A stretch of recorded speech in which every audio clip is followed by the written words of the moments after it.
Oh, hello. Ito na yung kaibigan ko. Ayan, oh. Kukunin niya. Bibigyan ko na naman yung mga basyo ng bote. Bote at mga karton para may pagkakitaan siya. Ayan, mga kaibigan. Daming karton. May bibigay ko sa kanya.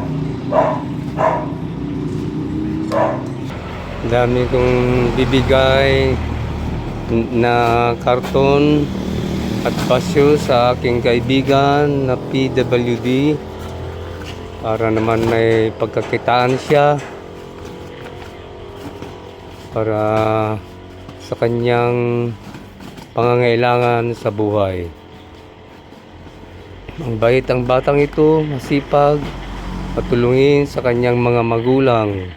Ang saya-saya niya, kaibigan, dahil nabigyan na naman ng pagkakitaan. Ito, binigyan ko ng pamasahe niya para may pera siya. Ayan, tuwang-tuwa siya. Ayan, tuwa-tuwa siya. May pera na siya. Maliban lang sa kanyang ibebentang mga basyo ng bote at karton. Thank you. God bless.